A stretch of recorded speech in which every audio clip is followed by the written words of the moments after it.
வணக்கம். குருப்பெயர்ச்சி பலன்கள் 2024 மீனராசி. பொதுவாக நீங்கள் எல்லாருமே வெளியே பார்க்கும்போது மீனராசிக்காரங்களுக்கு இது சுமாரான நிலை, அப்படி பாதிப்போம் இப்படி பாதிப்போம்னு சொல்லுவாங்க. ஆனால் அதை நம்ப வேண்டாம். அது என்னன்னு சொல்கிறேன். சரி, இந்த குருப்பெயர்ச்சி அது பின்னால் சொல்கிறேன். மீனராசிக்காரர்களுக்கு நிறைய நன்மை இருக்கிறது பின்னால் சொல்கிறேன். அது இருக்கட்டும். அதுக்கு முன்னாடி இந்த குருப்பெயர்ச்சியை 1/5/2024 அன்னைக்கு மாலையில் 5:28 மணிக்கு நடக்கு. மேஷத்துலேருந்து ரிஷபத்துக்கு போகிறாரு. கிட்டத்தட்ட ஒரு வருஷம் இந்த குரு ஒரே இடத்துல இருப்பார், ரிஷபராசியில். அதாவது 2025 மே 11 வரைக்கும் அந்த இடத்துல இருப்பார். இந்த குரு பயிற்சி பலன்கள் ஏன் முக்கியம்னா, ஒரு ராசியில் நீண்ட நாட்கள் இருக்கக்கூடிய கிரகங்களில் இது ஒன்று.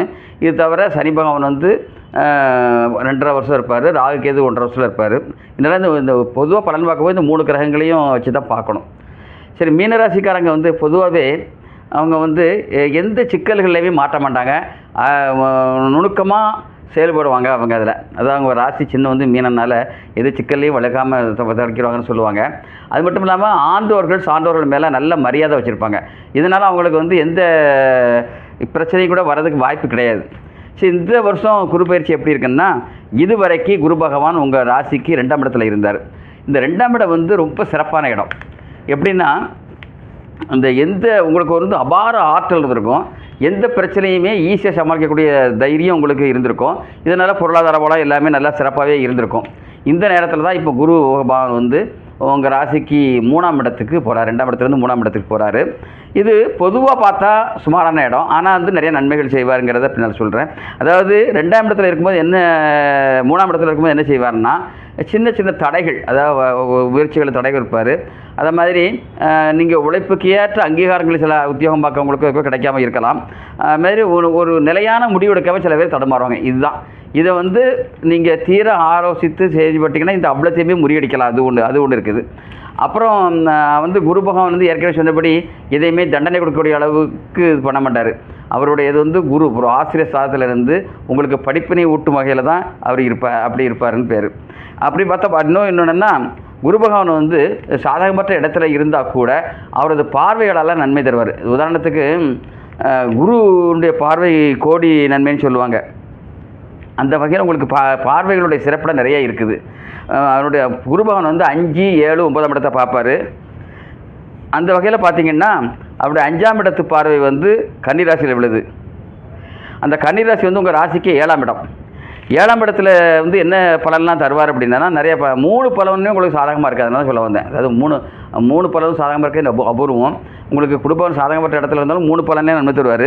அதில் உங்களுக்கு 5ஆம் இடத்துல போகிற 7ஆம் இடத்துல விழுதுனால என்ன கிடைக்குன்னா, பண வரவு இருந்துக்கிட்டே இருக்கும். அடுத்தது உங்கள் உத்தியோகம், அதாவது அவர் இருப்பிடத்தில் இருந்து சில பின்தடங்களை ஏற்படுத்தினாலும் அதை முறியடித்து இந்த பார்வையால் உங்களுக்கு உத்தியோகத்தில் சிறப்பாக தருவார். அதனால் கொஞ்சம் முயற்சி பண்ணால் கூட உங்களுக்கு வேலை கிடைக்கும். அதுமாதிரி சுப நிகழ்ச்சிகளும் நடக்கிறதுக்கு நிறையா வாய்ப்பு உண்டு உங்களுக்கு. அது வீடு மனை வாங்கலாம், ஆனால் கொஞ்சம் முயற்சி எடுக்க வேண்டியிருக்கும்.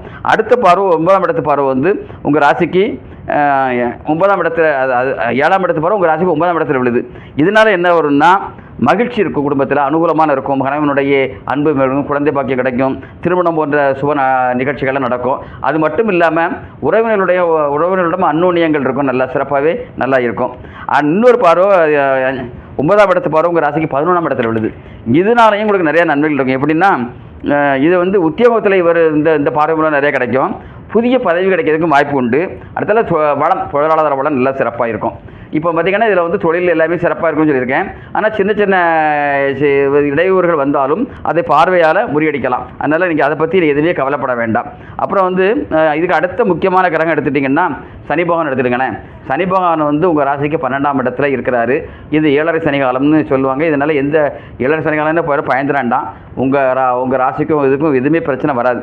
அதாவது பொதுவாக 12ஆம் இடத்துல சனி பகவான் இருக்கும்போது என்ன செய்வாருன்னா, பொருள் இழப்பை தருவார். அடுத்தால வெளியூர் பயணம், எதிரிகளுடைய தொல்லைகள் இருக்கும். இதெல்லாம் நீங்கள் சொன்ன மாதிரி ஏற்கனவே குருவனுடைய பார்வையால் நீங்கள் முறியடிக்கப்பட்டிருக்கும் எல்லாமே. அதனால் ஒன்றும் பிரச்சனை கிடையாது.